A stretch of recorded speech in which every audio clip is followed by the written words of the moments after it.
ಮೊದಲ ಪ್ರಶ್ನೆ ಈ ರೀತಿ ಇದೆ, ಮೊಹೆಂಜೋದಾರೋ ಇದೆಯಲ್ಲ ಇದು ಎಲ್ಲಿ ಕಂಡು ಬರುತ್ತೆ? ಸಿಂಧೂ ನದಿ ನಾಗರಿಕತೆ ಕಾಲದ ಪ್ರಮುಖವಾದಂತಹ ಒಂದು ನೆಲೆ ಇದು ಮೊಹೆಂಜೋದಾರೋ. ಪ್ರಸ್ತುತ ಇದು ಎಲ್ಲಿದೆ ಅಂತ ಕೇಳಿದ್ರೆ ಸರಿಯಾದ ಉತ್ತರ ಆಪ್ಷನ್ ಸಿ, ಪಾಕಿಸ್ತಾನದ ಸಿಂಧ್ ಪ್ರಾಂತ್ಯದಲ್ಲಿದೆ. ಸೊ ಪಾಕಿಸ್ತಾನದ ಸಿಂಧ್ ಪ್ರಾಂತ್ಯದಲ್ಲಿ ಕಂಡುಬರುವಂತಹ ಇನ್ನೊಂದು ಪ್ರಮುಖವಾದ ಇದು ಯಾವುದು ಕೇಳಿದ್ರೆ ಹರಪ್ಪ ಮತ್ತು ಮೊಹೆಂಜೋದಾರೋ ಎರಡೂ ಕೂಡ ಹೌದು. ಹರಪ್ಪ ಮತ್ತು ಮೊಹೆಂಜೋದಾರೋ ಈ ಎರಡು ಸಿಂಧೂ ನದಿ ನಾಗರಿಕತೆ ಕಾಲದ ನೆಲೆಗಳು ಪಾಕಿಸ್ತಾನದ ಸಿಂಧ್ ಪ್ರಾಂತ್ಯದಲ್ಲಿಯೇ ಕಂಡು ಬರ್ತವೆ. ಇನ್ನು ಗುಜರಾತ್ ಇದೆಯಲ್ಲ, ಗುಜರಾತ್ನಲ್ಲಿ ಲೋಥಾಲ್ ಮತ್ತು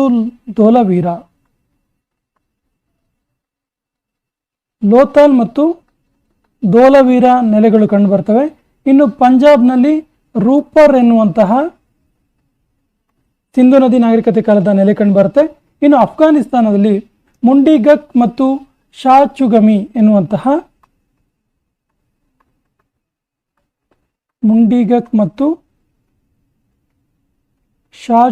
ಎನ್ನುವಂತಹ ನೆಲೆಗಳು ಕೂಡ ಕಂಡು ಬರ್ತವೆ. ಇನ್ನು ಮೊಹೆಂಜೋದಾರೋ ಬಗ್ಗೆ ಹೇಳೋದಾದ್ರೆ ಮೊಹೆಂಜೋದಾರೋವನ್ನ 1922ರಲ್ಲಿ ಕಂಡುಹಿಡಿಯಲಾಯಿತು. ಸೊ ಇದರ ಕಂಡುಹಿಡಿದಿದ್ದು ಯಾರು ಕೇಳಿದ್ರೆ ಆರ್ ಡಿ ಬ್ಯಾನರ್ಜಿ ಅವರು ಇದನ್ನ ಕಂಡುಹಿಡಿತಾರೆ. ಇನ್ನು ಯುನೆಸ್ಕೋ 1980ರಲ್ಲಿ ಇದಕ್ಕೆ ಯುನೆಸ್ಕೋ ಪಾರಂಪರಿಕ ತಾಣಗಳ ಪಟ್ಟಿಗೆ ಕೂಡ ಸೇರಿಸಲಾಯಿತು. ವೆರಿ ವೆರಿ ಇಂಪಾರ್ಟೆಂಟ್ ಅಂಶಗಳು, ನೋಟ್ ಮಾಡ್ಕೊಳ್ಳಿ. ನೆಕ್ಸ್ಟ್ ಪಾಯಿಂಟ್, ಭಾರತವರ್ಷ ಎಂಬ ಪದವನ್ನು ಪ್ರಯೋಗ ಮಾಡಿದವರು ಯಾರು? ಸರಿಯಾದ ಉತ್ತರ ಆಪ್ಷನ್ ಎ, ಹೆರೋಡೋಟಸ್. ಈ ಹೆರೋಡೋಟಸ್ ಇದೆಯಲ್ಲ, ಈತ ಇತಿಹಾಸಕಾರ. ಈತ ಭಾರತವರ್ಷ ಎನ್ನುವಂಥ ಪದವನ್ನು ಪ್ರಯೋಗ ಮಾಡ್ತಾರೆ. ಇನ್ನು ಇಂಡಿಯಾ ಎನ್ನುವಂಥ ಪದವನ್ನು ಪ್ರಯೋಗ ಮಾಡಿದ್ದು ಯಾರು ಕೇಳಿದ್ರೆ ಗ್ರೀಕರು. ಇನ್ನು ಭಾರತಕ್ಕೆ ಭಾರತ, ಹಿಂದೂಸ್ತಾನ್, ಹಿಂದ್, ಭಾರತ್ ವರ್ಷ ಎನ್ನುವಂತಹ ಹಿಂದೆ ಈ ಹೆಸರಿನಿಂದ ಕೂಡ ಕರೀತಾ ಇದ್ರು. ಬ್ರಾಹ್ಮಿ ಲಿಪಿ ಮತ್ತು ಖರೋಷ್ಠಿ ಲಿಪಿಯನ್ನು ಓದಿದವರು ಯಾರು? ಈ ಎರಡೂ ಲಿಪಿಯನ್ನು ಓದಿದವರು ಯಾರು ಕೇಳಿದ್ರೆ ಸರಿಯಾದ ಉತ್ತರ ಆಪ್ಷನ್ ಡಿ, ಜೇಮ್ಸ್ ಪ್ರಿನ್ಸೆಪ್ ಅವರು ಈ ಎರಡೂ ಲಿಪಿಯನ್ನು ಓದ್ತಾರೆ. ಬ್ರಾಹ್ಮಿ ಲಿಪಿ ಇದೆಯಲ್ಲ, ಬ್ರಾಹ್ಮಿ ಲಿಪಿ ತುಂಬಾ ಪ್ರಚಲಿತವಾಗಿದ್ದು ಅಶೋಕನ ಕಾಲಘಟ್ಟದಲ್ಲಿ. ಅಶೋಕನ ಪ್ರಮುಖ ಶಾಸನಗಳು ಬ್ರಾಹ್ಮಿ ಲಿಪಿಯಲ್ಲಿವೆ. ಇನ್ನು ಖರೋಷ್ಠಿ ಲಿಪಿ ಬಗ್ಗೆ ಹೇಳೋದಾದ್ರೆ, ಖರೋಷ್ಠಿ ಲಿಪಿ ಇದೆಯಲ್ಲ ಇದು ತುಂಬಾ ಪ್ರಚುರದಲ್ಲಿದ್ದು ಗಾಂಧಾರ ರಾಜವಂಶದ ಕಾಲದಲ್ಲಿ.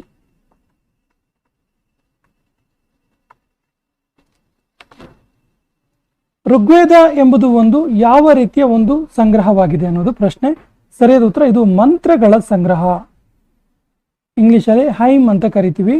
ಮಂತ್ರಗಳ ಸಂಗ್ರಹವಾಗಿದೆ. ಋಗ್ವೇದದಲ್ಲಿ ಒಟ್ಟು 1028 ಮಂತ್ರಗಳಿವೆ. 1028 ಮಂತ್ರಗಳ ಸಂಗ್ರಹ ಅದು ಋಗ್ವೇದ. ಋಗ್ವೇದದ ಉಪವೇದ ಒಂದಿದೆ, ಕೇಳ್ತಾರೆ ಋಗ್ವೇದದ ಉಪವೇದ ಯಾವುದು ಅಂತೇಳಿ. ಋಗ್ವೇದದ ಉಪವೇದ ಇಂಪಾರ್ಟೆಂಟ್ ಇದೆ, ನೋಟ್ ಮಾಡ್ಕೊಳ್ಳಿ. ಋಗ್ವೇದದ ಉಪವೇದ ಯಾವುದು ಕೇಳಿದ್ರೆ ಆಯುರ್ವೇದ.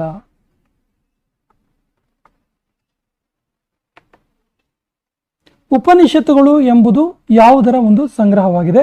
ಸರಿಯಾದ ಉತ್ತರ ಆಕ್ಚುಲಿ ಇದಕ್ಕೆ ಉಪನಿಷತ್ತುಗಳು ಇದೆಯಲ್ಲ ಇದು ಫಿಲಾಸಫಿಯ ಸಂಗ್ರಹ, ತತ್ವಶಾಸ್ತ್ರದ ಸಂಗ್ರಹವಾಗಿದೆ. ತತ್ವಶಾಸ್ತ್ರ ವಿಚಾರಗಳ ಸಂಗ್ರಹ ಫಿಲಾಸಫಿಯ ಸಂಗ್ರಹವಾಗಿದೆ. ಮಹಾಭಾರತವನ್ನ ಈ ಹೆಸರಿನಿಂದಲೂ ಕೂಡ ಕರೆಯಲಾಗ್ತಾ ಇತ್ತು. ಸರಿಯಾದ ಉತ್ತರ ಜಯ ಸಂಹಿತ ಅಂತ ಕೂಡ ಕರೆಯಲಾಗ್ತಾ ಇತ್ತು. ಈ ಹಿಂದೆ ಮಹಾಭಾರತಕ್ಕೆ ಜಯ ಸಂಹಿತ ಎಂದು ಕರೆಯಲಾಗ್ತಾ ಇತ್ತು. ಮಹಾಭಾರತದಲ್ಲಿ ಒಟ್ಟು 8800 ಶ್ಲೋಕಗಳಿವೆ ಮತ್ತು ಮಹಾಭಾರತವನ್ನು ಬರೆದಿದ್ದು ವ್ಯಾಸ ಮಹರ್ಷಿ.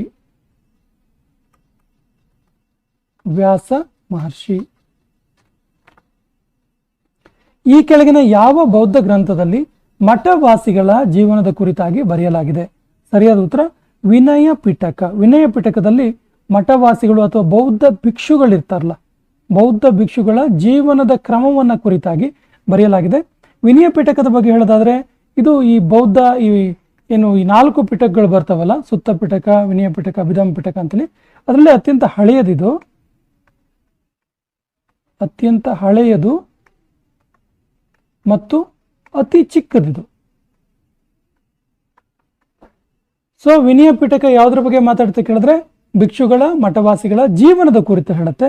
ಹಾಗಾದ್ರೆ ಸುತ್ತ ಪಿಟಕ ಯಾವ್ದ್ರ ಬಗ್ಗೆ ಹೇಳುತ್ತೆ ಕೇಳಿದ್ರೆ ನೋಟ್ ಮಾಡ್ಕೊಳ್ಳಿ. ಸುತ್ತ ಪಿಟಕ ಯಾವ್ದ್ರ ಬಗ್ಗೆ ಹೇಳುತ್ತೆ ಕೇಳಿದ್ರೆ ನೀತಿಶಾಸ್ತ್ರದ ಬಗ್ಗೆ, ಎಥಿಕ್ಸ್ ಬಗ್ಗೆ ಹೇಳುತ್ತೆ ಇದು. ಇನ್ನು ಅಭಿಧಮ್ಮ ಪಿಟಕ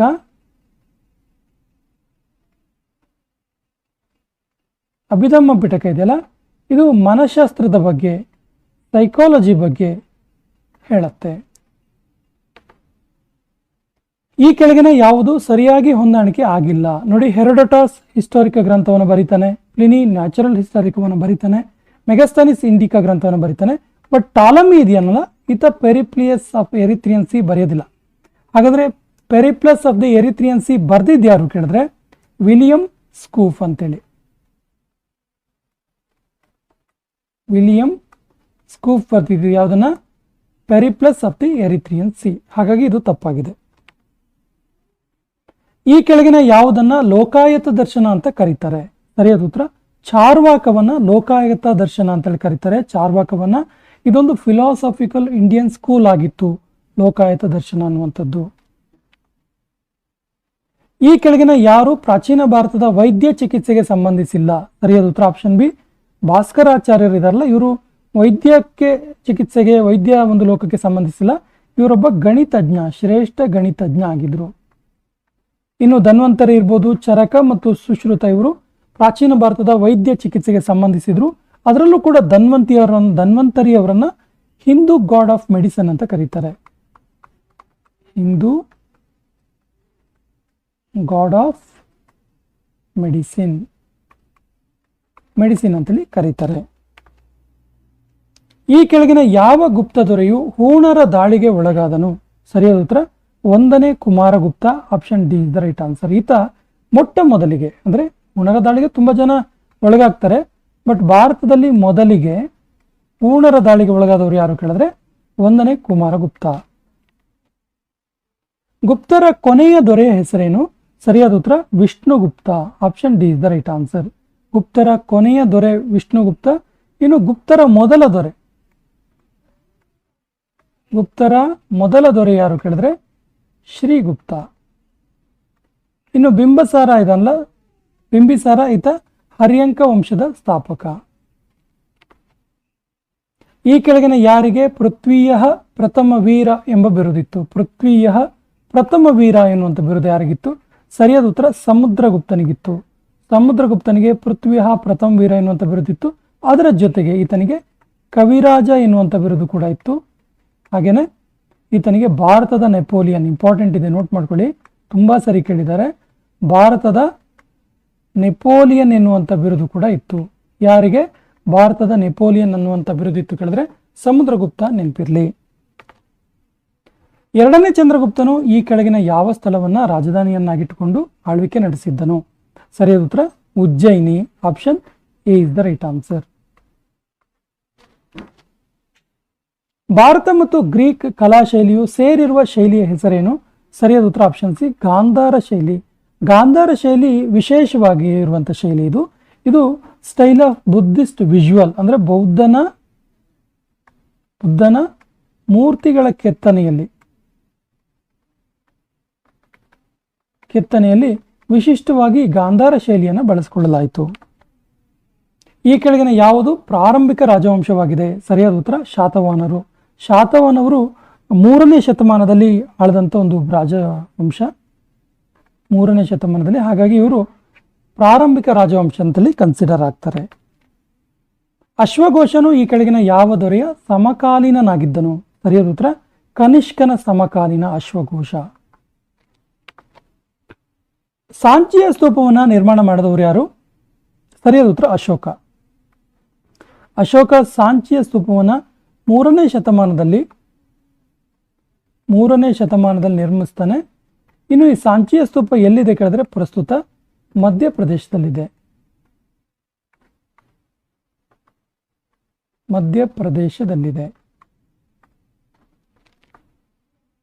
ಮಾಳವ ಗುಜರಾತ್ ಮತ್ತು ಮಹಾರಾಷ್ಟ್ರವನ್ನು ಗೆದ್ದ ಮೊದಲ ಅರಸ ಯಾರು?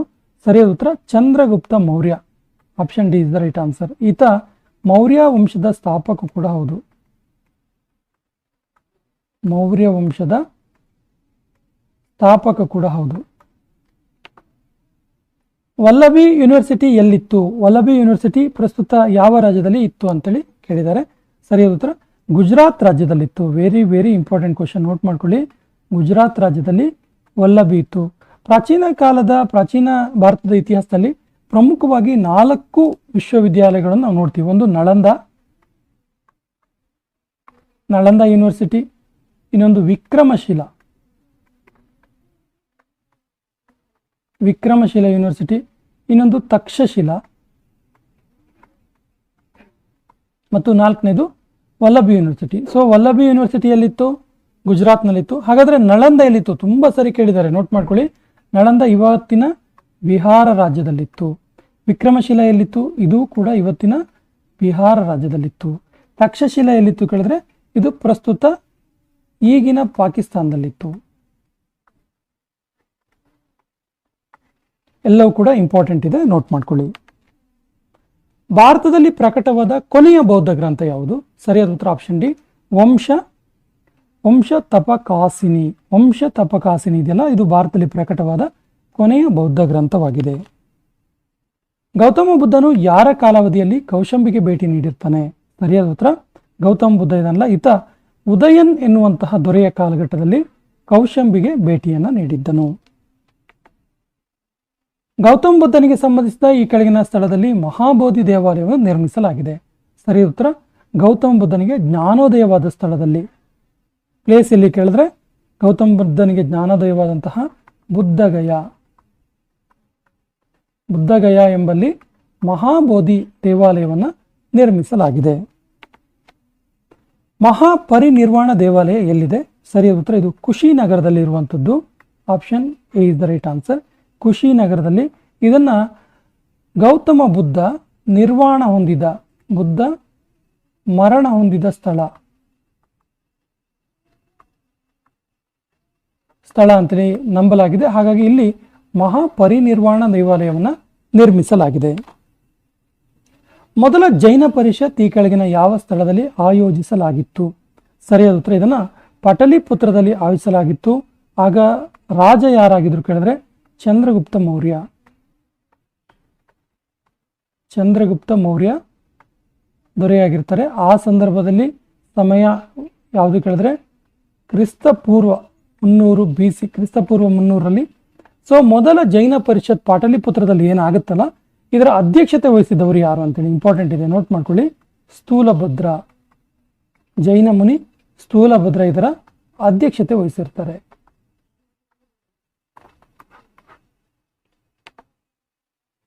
ಪಾರ್ಶ್ವನಾಥ ತೀರ್ಥಂಕರ ಈ ಕೆಳಗಿನ ಯಾವ ಸ್ಥಳದೊಂದಿಗೆ ಹೊಂದಿಕೆ ಆಗ್ತಾರೆ?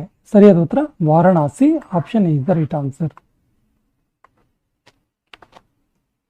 ನಂದ ಸಾಮ್ರಾಜ್ಯದ ಕೊನೆಯ ದೊರೆ ಯಾರು? ಸರಿಯಾದ ಉತ್ತರ ಧನನಂದ.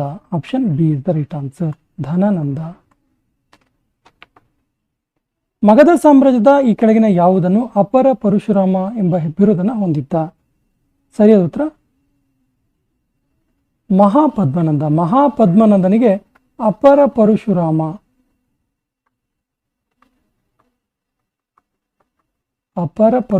ಎನ್ನುವಂತಹ ಬಿರುದಿತ್ತು.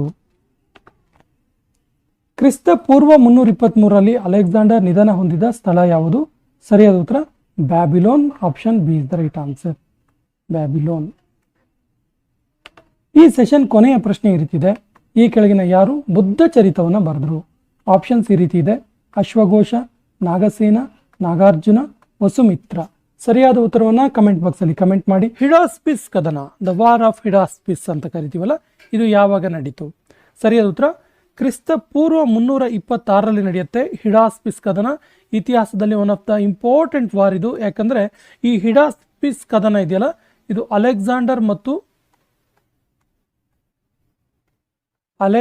ಮತ್ತು ಪೋರಸ್ನ ನಡುವೆ ನಡೆದಂತಹ ಒಂದು ಕದನವಾಗಿದೆ. ಇದು ಭಾರತದಲ್ಲಿ ಅಲೆಕ್ಸಾಂಡರ್ ದಾಳಿ ಮಾಡಿದಾಗ ಭಾರತದಲ್ಲಿ ಅವನಿಗೆ ಪ್ರತಿರೋಧ ಒಡ್ಡಿದಂತಹ ಒಬ್ಬ ಹಿಂದೂ ರಾಜ ಯಾರು ಕೇಳಿದ್ರೆ ಆತ ಪೋರಸ್. ಈ ಒಂದು ಹಿಡಾಸ್ಪಿಸ್ ಕದನದಲ್ಲಿ ಅಲೆಕ್ಸಾಂಡರ್ ಜಯಶಾಲಿ ಆಗ್ತಾನೆ. ಸೊ ಇದು ಕ್ರಿಸ್ತಪೂರ್ವ 326ರಲ್ಲಿ ನಡೆಯುತ್ತೆ. Option C is the right answer. Kalinga ಕದನ ಯಾವಾಗ ನಡೆಯಿತು? ಇದು ಕೂಡ ಇತಿಹಾಸದ one of the important war ಅಂತ ಹೇಳ್ಬೋದು. ಇದು ಕ್ರಿಸ್ತ ಪೂರ್ವ 261ರಲ್ಲಿ ನಡೆಯುತ್ತೆ ಕಳಿಂಗ ಕದನ. ಕಳಿಂಗ ಕದನ ನಿಮಗೆಲ್ಲ ಗೊತ್ತಿರೋ ಹಾಗೆ ಮೌರ್ಯ ದೊರೆ ಅಶೋಕ ವರ್ಸಸ್ ಮೌರ್ಯರ ದೊರೆ ಅಶೋಕ ಮತ್ತು ಅನಂತ ಪದ್ಮನಾಭ, ದೊರೆ ಅನಂತ ಪದ್ಮನಾಭನ ನಡುವೆ ನಡೆದಿರುವಂಥ ಒಂದು ಯುದ್ಧ ಇದು. ಇದರಲ್ಲಿ ಅಶೋಕ ಜಯಶಾಲಿ ಆಗ್ತಾನೆ, ಮೌರ್ಯ ಅಶೋಕ. ಕಳಿಂಗ ಕದನ ಯಾಕೆ ಇತಿಹಾಸದಲ್ಲಿ ತುಂಬ ಪ್ರಮುಖವಾದಂಥ ಕದನ ಆಗುತ್ತೆ ಕೇಳಿದ್ರೆ, ಕಳಿಂಗ ಯುದ್ಧದ ನಂತರ ಕಳಿಂಗ ಯುದ್ಧದ ಘೋರಗಳನ್ನು, ಕಳಿಂಗ ಯುದ್ಧದ ಒಂದು ಅವನತಿಯನ್ನು ನೋಡಿದಂತಹ ಅಶೋಕ ಆನಂತರ ಯುದ್ಧವನ್ನು ತ್ಯಜಿಸ್ತಾನೆ ಮತ್ತು ಬೌದ್ಧ ಧರ್ಮವನ್ನು ಸ್ವೀಕರಿಸ್ತಾನೆ. ಯುದ್ಧವನ್ನು ತ್ಯಜಿಸ್ತಾನೆ. ಹಾಗಾಗಿ ಇದೊಂದು ಇಂಪಾರ್ಟೆಂಟ್ ವಾರ್ ಅಂತಲೇ ಹೇಳ್ಬೋದು. ಸಿಂಧ್ ಕದನ ಯಾವಾಗ ನಡೆಯಿತು? ಸರಿಯಾದ ಉತ್ತರ ಕ್ರಿಸ್ತ ಶಕ 712ರಲ್ಲಿ ನಡೆಯಿತು. ಮುಂದಿನ ಎಲ್ಲ ಪ್ರಶ್ನೆಗಳು ಕ್ರಿಸ್ತ ಶಕದಲ್ಲಿ ನಡೆದಿರುವಂಥ ಯುದ್ಧಗಳ ಬಗ್ಗೆ ಡಿಸ್ಕಸ್ ಮಾಡ್ತೀವಿ, ಹಾಗಾಗಿ ಸಪ್ರೇಟ್ ಆಗಿ ಏನು ಬರೆಯೋಕ್ಕೆ ಹೋಗಿಲ್ಲ. ಸೊ ಕ್ರಿಸ್ತ ಶಕ 712ರಲ್ಲಿ ಸಿಂಧ್ ಕದನ ನಡೆಯುತ್ತೆ. ಈ ಸಿಂಧ್ ಕದನ ಇದೆಯಲ್ಲ, ಸಿಂಧ್ ಕದನ ಮೊಹಮ್ಮದ್ ಕಾಸಿಂ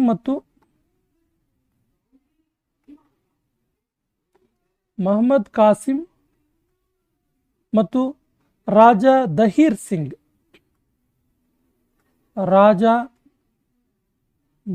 ಸಿಂಗ್ ನಡುವೆ ನಡೆದಿರುವಂಥ ಕದನ ಇದು ಸಿಂಧ್ ಕದನ. ಸೊ ಇದರಲ್ಲಿ ಮೊಹಮ್ಮದ್ ಕಾಸಿಂ ಜಯಶಾಲಿ ಆಗ್ತಾನೆ. ಮೊದಲ ತರೈನ್ ಯುದ್ಧ ಯಾವಾಗ ನಡೆಯಿತು? ಫಸ್ಟ್ ತರೈನ್ ವಾರ್ ಯಾವಾಗ ಆಯಿತು ಅಂತೇಳಿ ಸರಿಯಾದ ಉತ್ತರ 1191ರಲ್ಲಿ ಮೊದಲ ತರೈನ್ ಯುದ್ಧ ಆಗುತ್ತೆ. ಮೊದಲ ತರೈನ್ ಯುದ್ಧ one of the important war ಅಂತ ಹೇಳ್ಬೋದು. ಇದು ಮೊಹಮ್ಮದ್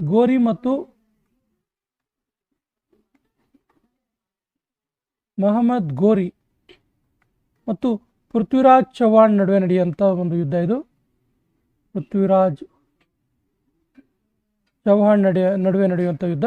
ಈ ಒಂದು ಕದನದಲ್ಲಿ ಪೃಥ್ವಿರಾಜ್ ಚೌಹಾಣ್ ಜಯಶಾಲಿ ಆಗ್ತಾನೆ. ಸೊ ಎರಡನೇ ತರೈನ್ ಕದನ ಯಾವಾಗ ನಡೆಯಿತು?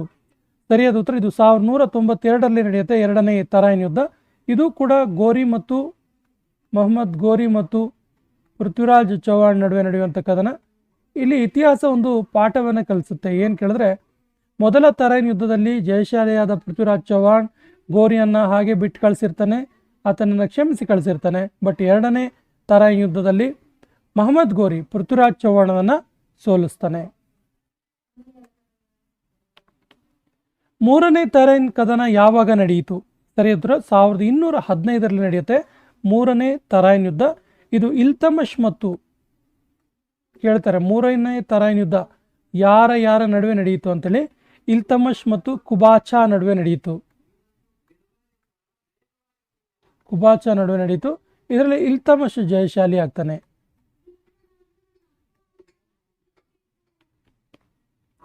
ಚಂದಾವರ ಕದನ ಯಾವಾಗ ನಡೆಯಿತು? ಸರಿಯಾದ ಉತ್ತರ 1194ರಲ್ಲಿ ಚಂದಾವರ ಕದನ ನಡೆಯಿತು. ಇದು ಮೊಹಮ್ಮದ್ ಗೋರಿ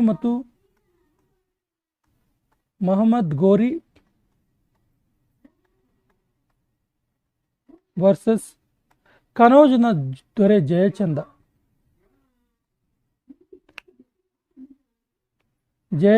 ಈತ ಕನೌಜ್ನ ದೊರೆ ಆಗಿರ್ತಾನೆ. ಕನೌಜ್ ದೊರೆ ಜಯಚಂದ ಮತ್ತು ಮೊಹಮ್ಮದ್ ಗೋರಿ ನಡುವೆ ನಡೆಯುವಂಥ ಕದನ ಇದು ಚಂದಾವರ ಕದನ. ಸೊ ಚಂದಾವರ ಕದನದಲ್ಲಿ ಜಯಶಾಲಿ ಆಗಿದ್ದು ಅಗೇನ್ ಮೊಹಮ್ಮದ್ ಗೋರಿ. ಮೊದಲ ಪಾಣಿಪತ್ ಕದನ ಯಾವಾಗ ನಡೆಯಿತು? ಸೊ ಮೊದಲ ಪಾಣಿಪತ್ ಕದನ 1526 ಏಪ್ರಿಲ್ 21ರಂದು ನಡೆಯಿತು.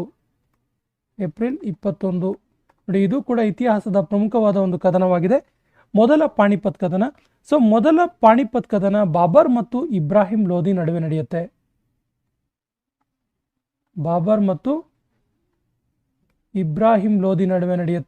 ಈ ಒಂದು ಮೊದಲ ಪಾಣಿಪತ್ ಕದನದಲ್ಲಿ ಬಾಬರ್ ಜಯಶಾಲಿ ಆಗ್ತಾನೆ. ಕಣ್ವಾ ಕದನ ಯಾವಾಗ ನಡೆಯಿತು? ಕಣ್ವಾ ಕದನದ ಬಗ್ಗೆ ತುಂಬ ಸರಿ ಎಕ್ಸಾಮಲ್ಲಿ ಪ್ರಶ್ನೆ ಕೇಳಿದ್ದಾರೆ, ಯಾವಾಗ ನಡೀತು ಅಂತೇಳಿ. 1527 ಮಾರ್ಚ್ 16ರಂದು ಕನ್ವಾ ಕದನ ನಡೀತು. ಕನ್ವಾ ಕದನ ಹಾಗಾದರೆ ಯಾರ ನಡುವೆ ನಡೀತು ಅಂತ ಕೇಳಿದ್ರೆ, ಬಾಬರ್ ಮತ್ತು ರಾಣಾ ಸಂಘ.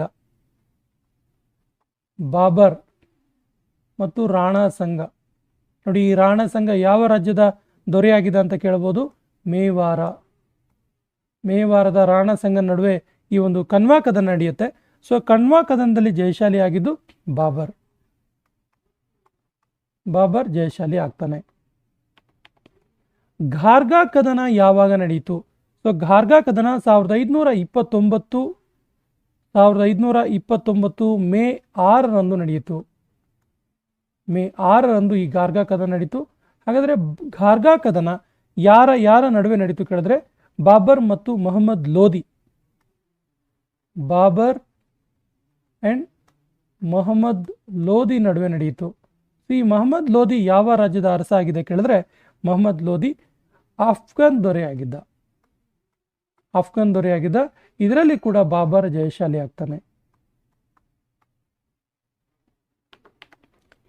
ಚೌಸಾ ಕದನ ಯಾವಾಗ ನಡೆಯಿತು? ಸೊ ಚೌಸಾ ಕದನ 1539 ಜೂನ್ 26ರಂದು ನಡೆಯಿತು. ಜೂನ್ 26ರಂದು ಚೌಸಾ ಕದನ ನಡೀತು. ಇದು ಶೇರ್ ಶಾ ಸೂರಿ ಮತ್ತು ಹುಮಾಯೂನ್ ನಡುವೆ ನಡೆದಂಥ ಕದನ. ಶೇರ್ ಶಾ ಸೂರಿ ಮತ್ತು ಹುಮಾಯೂನ್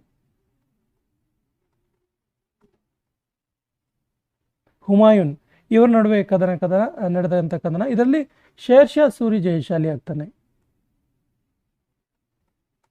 ಚೌಸಾ ಕದನ. ಕನೌಜ್ ಕದನ ಯಾವಾಗ ನಡೀತು? ಇದು ಕೂಡ ತುಂಬಾ ಸರಿ ಎಕ್ಸಾಮ್ ಅಲ್ಲಿ ಕೇಳಿದ್ದಾರೆ. 1540ರಲ್ಲಿ ಈ ಕನೌಜ್ ಕದನ ನಡೆಯುತ್ತೆ. ಸೊ ಕನೌಜ್ ಕದನ ಯಾರ ನಡುವೆ ನಡೀತು ಅಂತ ಕೇಳಿದ್ರೆ ಇದು ಶೇರ್ ಶಾ ಸೂರಿ ಮತ್ತು ಹುಮಾಯೂನ್ ನಡುವೆ ನಡೆದ ಕದನ.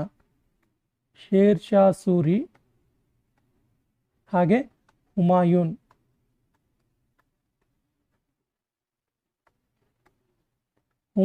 ಇವರಿಬ್ಬರ ನಡುವೆ ನಡೆದಂಥ ಕದನ ಇದು ಕನೌಜ್ ಕದನ. ಇದರಲ್ಲಿ ಶೇರ್ ಶಾ ಸೂರಿ ಗೆಲುವನ್ನು ಸಾಧಿಸ್ತಾನೆ. ಇದಕ್ಕೆ ಇನ್ನೊಂದು ಹೆಸರಿದೆ ಕನೌಜ್ ಕದನಕ್ಕೆ, ಬೆಲಗ್ರಾಮ ಕದನ. ನೆನಪಿರ್ಲಿ, ಬೆಲಗ್ರಾಮ ಕದನ ಅಂತಲೂ ಕೂಡ ಕೇಳ್ಬೋದು. ಸೊ ಬೆಲಗ್ರಾಮ ಕದನ ಅಥವಾ ಚೌಸಾ ಕದನ, ಕನೌಜ್ ಕದನ ಶೇರ್ ಶಾ ಸೂರಿ ಮತ್ತು ಹುಮಾಯೂನ್ ನಡುವೆ ನಡೆಯುತ್ತೆ. ಸೊ ಇದರಲ್ಲಿ ಜಯಶಾಲಿ ಆಗಿದ್ದು ಶೇರ್ ಶಾ ಸೂರಿ. ಎರಡನೇ ಪಾಣಿಪತ್ ಕದನ ಯಾವಾಗ ನಡೀತು? ಸರಿಯಾದ ಉತ್ತರ ನವೆಂಬರ್ 5, 1556. 1556 ನವೆಂಬರ್ 5ರಂದು ಎರಡನೇ ಪಾಣಿಪತ್ ಕದನ ನಡೀತು. ಇದು ಅಕ್ಬರ್ ಮತ್ತು ಹೇಮುವಿನ ನಡುವೆ ನಡೆದಂಥ ಕದನ. ಅಕ್ಬರ್ ವರ್ಸಸ್ ಹೇಮು. ತುಂಬ ಸರಿ ಕೇಳಿದ್ದಾರೆ ಎರಡನೇ ಪಾಣಿಪತ್ ಕದನ ಯಾವಾಗ ನಡೀತು ಅಂತೇಳಿ. 1556 ನವೆಂಬರ್ 5ರಲ್ಲಿ ನಡೀತು ಅಕ್ಬರ್ ಮತ್ತು ಹೇಮುವಿನ ನಡುವೆ. ಸೊ ಅಕ್ಬರ್ ಇದರಲ್ಲಿ ಜಯಶಾಲಿ ಆಗ್ತಾನೆ. ತಾಳಿಕೋಟೆ ಕದನ ಯಾವಾಗ ನಡೀತು? ಇಂಪಾರ್ಟೆಂಟ್ ವಾರ್ ಇದು. ಸರಿಯಾದ ಉತ್ತರ 1565. ತಾಳಿಕೋಟೆ ಕದನ ತುಂಬ ಇಂಪಾರ್ಟೆಂಟ್ ಕದನ, ಯಾಕಂದರೆ ವಿಜಯನಗರ ಸಾಮ್ರಾಜ್ಯ ಪತನವಾದ ಕದನ. ಇದಕ್ಕೆ ಇನ್ನೊಂದು ಹೆಸರಿದೆ, ರಕ್ಕಸ ತಂಗಡಿ ಯುದ್ಧ. ರಕ್ಕಸ ತಂಗಡಿ ಕದನ. ಸೊ 1565 ಈ ಒಂದು ತಾಳಿಕೋಟೆ ಕದನ ನಡೆಯೋದು 1565 ಜನವರಿ 23ರಲ್ಲಿ ಶುರುವಾಗುತ್ತಿದ್ದು. ಸೊ ಇದು ಯಾರ ನಡುವೆ ನಡೀತು ಅಂತ ಕೇಳಿದ್ರೆ ದಕ್ಕನ್ ಸುಲ್ತಾನರು ಮತ್ತು ವಿಜಯನಗರ ಅರಸರ ನಡುವೆ ನಡೆಯುವಂಥ ಒಂದು ಕದನ ಇದು. ದಕ್ಕನ್ನ ಸುಲ್ತಾನರು ವರ್ಸಸ್ ವಿಜಯನಗರ ಅರಸರು, ಅದರಲ್ಲೂ ಅಳಿಯ ರಾಮರಾಯ, ವಿಜಯನಗರ ಅರಸರು. ಸೊ ದಕ್ಕನ್ ಸುಲ್ತಾನರೆಲ್ಲ ಒಗ್ಗಟ್ಟಾಗಿ ಅಳಿಯ ರಾಮರಾಯನ ಸೋಲಿಸೋದ್ರ ಮೂಲಕ ಇಡೀ ವಿಜಯನಗರ ಸಾಮ್ರಾಜ್ಯದ ಪತನಕ್ಕೆ ಕಾರಣವಾದಂಥ ಕದನ ಇದು ತಾಳಿಕೋಟೆ ಕದನ. ಇದಕ್ಕೆ ರಕ್ಕಸ ತಂಗಡಿ ಕದನ ಅನ್ನೋ ಹೆಸರು ಕೂಡ ಇದೆ. ಹಳದಿ ಘಾಟ್ ಕದನ ಯಾವಾಗ ನಡೀತು? Important question. ಸರಿಯಾದ ಉತ್ತರ 18 ಜೂನ್ 1576ರಲ್ಲಿ ನಡೀತು.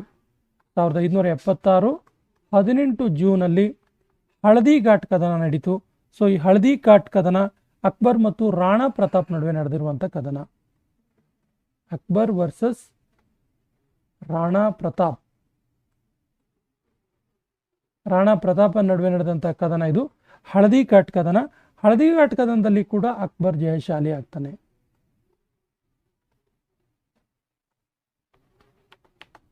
ಮೊದಲ ಕರ್ನಾಟಿಕ್ ಕದನ, ಫಸ್ಟ್ ಕರ್ನಾಟಿಕ್ ವಾರ್ ಯಾವಾಗ ನಡೀತು? ಸರಿಯಾದ ಉತ್ತರ 1740ರಿಂದ 1748ರವರೆಗೆ ಮೊದಲ ಕರ್ನಾಟಿಕ್ ಕದನ ನಡೆಯುತ್ತೆ. ಮೊದಲ ಕರ್ನಾಟಿಕ್ ಕದನ ಫ್ರೆಂಚ್ ಗವರ್ನರ್ ಡ್ಯೂಪ್ಲೆ ಮತ್ತು ನವಾಬ್ ಅನ್ವರುದ್ದೀನ್ ನಡುವೆ ನಡೆಯುವಂಥ ಕದನ. French governor ಡ್ಯೂಪ್ಲೆ versus French governor ಡ್ಯೂಪ್ಲೆ ಮತ್ತು ನವಾಬ್ ಅನ್ವರುದ್ದೀನ್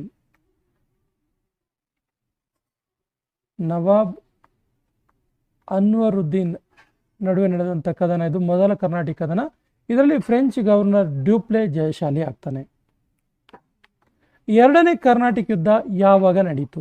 ಸರಿಯಾದ ಉತ್ತರ 1749ರಿಂದ 54ರವರೆಗೆ ಸೆಕೆಂಡ್ ಕರ್ನಾಟಿಕ್ ವಾರ್ ಆಗುತ್ತೆ, ಎರಡನೇ ಕರ್ನಾಟಿಕ್ ಕದನ ಆಗುತ್ತೆ. ಸೊ ಎರಡನೇ ಕರ್ನಾಟಿಕ್ ಕದನ ಇದೆಯಲ್ಲ, ಫ್ರೆಂಚ್ ಮತ್ತು ಬ್ರಿಟಿಷ್ ನಡುವೆ ನಡೆದಂಥ ಕದನ ಇದು. French versus British. ಸೊ ಎರಡನೇ ಕರ್ನಾಟಿಕ್ ಕದನದಲ್ಲಿ ಗೆಲ್ಲುವರು ಯಾರು ಕೇಳಿದ್ರೆ ಬ್ರಿಟಿಷರು ಗೆಲ್ತಾರೆ.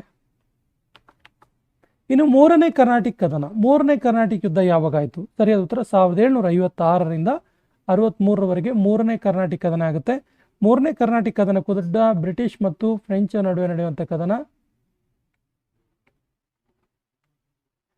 ಮೂರನೇ ಕರ್ನಾಟಿಕ್ ಕದನದ ನಂತರ ಫ್ರೆಂಚರು ಭಾರತವನ್ನು ಬಿಟ್ಟು ಹೊರಟೋಗ್ತಾರೆ. ಸೊ ಇದರಲ್ಲಿ ಕೂಡ ಬ್ರಿಟಿಷರೇ ಜಯಶಾಲಿ ಆಗ್ತಾರೆ.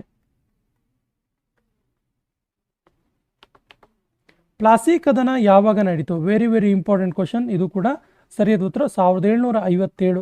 ಪ್ಲಾಸಿ ಕದನ ಬ್ರಿಟಿಷರ ಒಂದು ಅಧಿಕೃತ ಪಾರಂಪರ್ಯಕ್ಕೆ, ಅಧಿಕೃತ ರಾಜ್ಯಭಾರಕ್ಕೆ ಮುನ್ನುಡಿ ಇಟ್ಟಂತಹ ಒಂದು ಕದನ ಇದು ಪ್ಲಾಸಿ ಕದನ. ಸೊ ಪ್ಲಾಸಿ ಕದನ 1757ರಲ್ಲಿ ಆಗುತ್ತೆ. ಪ್ಲಾಸಿ ಕದನ ರಾಬರ್ಟ್ ಕ್ಲೈವ್ ಮತ್ತು ಸಿರಾಜುದೌಲ್, ರಾಬರ್ಟ್ ಕ್ಲೈವ್ ವರ್ಸಸ್ ಸಿರಾಜುದೌಲ್ ನಡುವೆ ನಡೆದಂಥ ಕದನ. ಸಿರಾಜುದೌಲ್ ನಡುವೆ ಕದನ. ಇದರಲ್ಲಿ ಬ್ರಿಟಿಷರು ಗೆಲ್ತಾರೆ ರಾಬರ್ಟ್ ಕ್ಲೈವ್ನ ನೇತೃತ್ವದಲ್ಲಿ. ವಾಂಡಿವಾಶ್ ಕದನ ಯಾವಾಗ ನಡೀತು? ಸರಿಯಾದ ಉತ್ತರ 1760ರಲ್ಲಿ ವಾಂಡಿವಾಶ್ ಕದನ ನಡೆಯುತ್ತೆ. 1760. ಇದು ಕೂಡ ಬ್ರಿಟಿಷ್ ಮತ್ತು ಫ್ರೆಂಚ್ ನಡುವೆ ನಡೆಯುವಂಥ ಒಂದು ಕದನ. British versus French. ಸೊ ಇದರಲ್ಲಿ ಕೂಡ ಬ್ರಿಟಿಷರೇ ಜಯಶಾಲಿ ಆಗ್ತಾರೆ. ಮೂರನೇ ಪಾಣಿಪತ್ ಕದನ ಯಾವಾಗ ನಡೀತು? ಮೂರನೇ ಪಾಣಿಪತ್ ಕದನ 14 ಜನವರಿ 1761ರಲ್ಲಿ ನಡೆಯಿತು. 14 ಜನವರಿ 1761ರಲ್ಲಿ ಮೂರನೇ ಪಾಣಿಪತ್ ಕದನ ನಡೀತು. ಇದು ಅಹಮದ್ ಶಾ ಅಬ್ದಾಲಿ ಮತ್ತು ಮರಾಠರ ನಡುವೆ ನಡೆದಂಥ ಕದನ. ಅಹಮದ್ ಶಾ ಅಬ್ದಾಲಿ ವರ್ಸಸ್ ಮರಾಠರ ನಡುವೆ ನಡೆದಂಥ ಕದನ. ಇದರಲ್ಲಿ ಅಹಮದ್ ಶಾ ಅಬ್ದಾಲಿನೇ ಜಯಶಾಲಿ ಆಗ್ತಾನೆ. ಬಕ್ಸಾರ್ ಕದನ ಯಾವಾಗ ನಡೀತು? ಬಕ್ಸಾರ್ ಕದನ 1764ರಲ್ಲಿ ಆಗುತ್ತೆ. 1764. Option B is the right answer. So ಇದು ಮೀರ್ ಕಾಸಿಂ, ಬಂಗಾಳದ ಮೀರ್ ಕಾಸಿಂ, ಶುಜಾವುದ್ದೌಲಾ, ಅವಧ್ನ ನವಾಬನಾದ ಶುಜಾವುದ್ದೌಲಾ, ಹಾಗೆಯೇ ಶಾ ಆಲಂ, ಎರಡನೇ ಶಾ ಆಲಂ ಮುಘಲ್ ದೊರೆ, ಇವರ ಮತ್ತು ಬ್ರಿಟಿಷ್ ಅಧಿಕಾರಿ ಹೆಕ್ಟರ್ ಮನ್ರೋ ನಡುವೆ ನಡೆದಂಥ ಒಂದು ಕದನ ಇದು. ಹೆಕ್ಟರ್ ಮನ್ರೋ ನಡುವೆ ನಡೆದಂಥ ಕದನ ಇದು. ಮೊದಲ ಆಂಗ್ಲೋ ಮೈಸೂರು ಕದನ ಯಾವಾಗ ನಡೀತು? Very very important question. ಸರಿಯಾದ ಉತ್ತರ 1767ರಿಂದ 69ರವರೆಗೆ ಫಸ್ಟ್ ಆಂಗ್ಲೋ ಮೈಸೂರು ವಾರ್ ನಡೆಯುತ್ತೆ. ಸೊ 1767ರಿಂದ 69ರವರೆಗೆ ನಡೆಯುವಂಥ ಮೊದಲ ಆಂಗ್ಲೋ ಮೈಸೂರು ಯುದ್ಧದಲ್ಲಿ ಹೈದರಾಲಿ ಗೆಲ್ತಾನೆ. ಇದು ಹೈದರಾಲಿ ಮತ್ತು ಬ್ರಿಟಿಷ್ ಸೈನ್ಯದ ನಡುವೆ ನಡೆದಂಥ ಕದನ. ಇದರಲ್ಲಿ ಹೈದರಾಲಿ ಜಯಶಾಲಿ ಆಗ್ತಾನೆ. ಎರಡನೇ ಆಂಗ್ಲೋ ಮೈಸೂರು ಕದನ ಯಾವಾಗ ನಡೀತು? ಸರಿ ಉತ್ತರ 1780ರಿಂದ 84ರವರೆಗೆ ನಡೆಯುತ್ತೆ ಎರಡನೇ ಆಂಗ್ಲೋ ಮೈಸೂರು ಯುದ್ಧ. ಇದು ಕೂಡ ಹೈದರಾಲಿ ಮತ್ತು ಬ್ರಿಟಿಷ್ ನಡುವೆ ನಡೆಯುವಂಥ ಕದನ. Hyder Ali versus British. ಇದರಲ್ಲಿ ಬ್ರಿಟಿಷರು ಗೆಲ್ತಾರೆ. ಸೊ ಈ ಯುದ್ಧದ ಕೊನೆಯಲ್ಲಿ ಟಿಪ್ಪು ಸುಲ್ತಾನ್ ಕೂಡ ಈ ಯುದ್ಧದಲ್ಲಿ ಭಾಗಿಯಾಗ್ತಾನೆ. ಮೂರನೇ ಆಂಗ್ಲೋ ಮೈಸೂರು ಕದನ ಯಾವಾಗ ನಡೀತು? ಸೊ ಇದು ನೇರವಾಗಿ ಟಿಪ್ಪು ಸುಲ್ತಾನ್ ಮತ್ತು ಬ್ರಿಟಿಷರ ನಡುವೆ ನಡೆದಂಥ ಕದನ. 1790ರಿಂದ 92ರವರೆಗೆ ಈ ಕದನ ನಡೆಯುತ್ತೆ. ಸೊ ಇದರಲ್ಲಿ ಕೂಡ ಬ್ರಿಟಿಷರೇ ಗೆಲ್ತಾರೆ, ಬ್ರಿಟಿಷ್ ಮತ್ತು ಟಿಪ್ಪು ಸುಲ್ತಾನ್.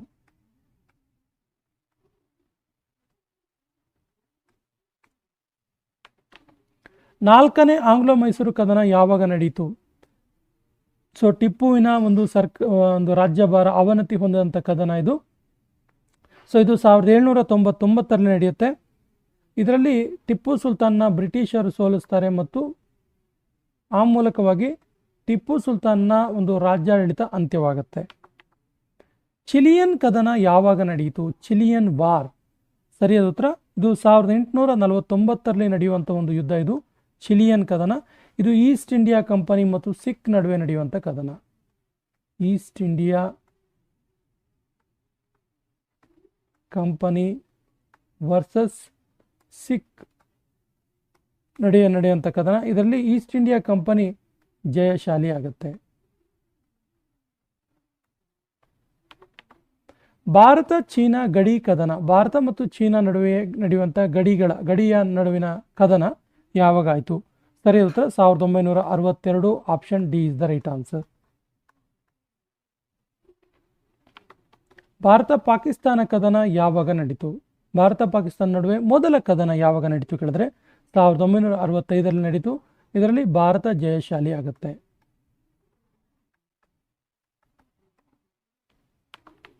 ಇನ್ನು ಭಾರತ ಪಾಕಿಸ್ತಾನ ನಡುವೆ ಎರಡನೇ ಕದನ ಯಾವಾಗ ನಡೀತು? ಸರಿಯಾದ ಉತ್ತರ 1971ರಲ್ಲಿ. ನೋಡಿ ಸ್ನೇಹಿತರೆ, ಇತಿಹಾಸದಲ್ಲಿ ಪ್ರಮುಖವಾದ ಕದನಗಳಿವು. ಯಾಕಂದರೆ 1962 Bharat China war, 1965 Bharat Pakistan war ಮತ್ತು 1971 ಭಾರತ ಪಾಕಿಸ್ತಾನ ವಾರ್ ಟೈಮಲ್ಲಿ ನಾವು ಭಾರತ ಸರ್ಕಾರ ದೇಶದಲ್ಲಿ ತುರ್ತು ಪರಿಸ್ಥಿತಿಯನ್ನು ಘೋಷಣೆ ಮಾಡಿರುತ್ತೆ. ರಾಷ್ಟ್ರೀಯ ತುರ್ತು ಪರಿಸ್ಥಿತಿ ಘೋಷಣೆ ಆಗಿರುತ್ತೆ. ರಾಷ್ಟ್ರೀಯ ತುರ್ತು ಪರಿಸ್ಥಿತಿ ಇದುವರೆಗೆ ಕೇವಲ 3 ಬಾರಿ ಘೋಷಣೆಯಾಗಿದೆ. ಅದು ಈ ಕದನಗಳ ಟೈಮಲ್ಲಿ Bharat China war, Bharat Pak war, Bharat Pak second war. So 1971ರ ಭಾರತ ಪಾಕಿಸ್ತಾನ್ ವಾರ್ಲಿ ಭಾರತ ಗೆಲ್ತು. ಸೊ ಈ ಪ್ರಶ್ನೆ ನಿಮಗೆ ಕೊನೆಯ ಪ್ರಶ್ನೆ, ಕಾರ್ಗಿಲ್ ಕದನ ಯಾವಾಗ ನಡೀತು? ಆಪ್ಷನ್ಸ್ ಈ ರೀತಿ ಇದೆ: 1900, 1961, 1963, 1999. ಸರಿಯಾದ ಉತ್ತರವನ್ನು ಕಮೆಂಟ್ ಬಾಕ್ಸಲ್ಲಿ ಕಮೆಂಟ್ ಮಾಡಿ. 1857ರ ಪ್ರಥಮ ಸ್ವಾತಂತ್ರ್ಯ ಸಂಗ್ರಾಮ ಪ್ರಾರಂಭವಾದ ದಿನಾಂಕ ಯಾವುದು? ಸರಿಯಾದ ಉತ್ತರ 10 ಮೇ 1857. 10 ಮೇ 1857ರಲ್ಲಿ ಪ್ರಥಮ ಸ್ವಾತಂತ್ರ್ಯ ಸಂಗ್ರಾಮ ಅಧಿಕೃತವಾಗಿ ಪ್ರಾರಂಭವಾಯಿತು. 1857ರ ಪ್ರಥಮ ಸ್ವಾತಂತ್ರ್ಯ ಸಂಗ್ರಾಮ ಯಾವ ನಗರದಲ್ಲಿ ಮುಕ್ತಾಯ ಆಯಿತು?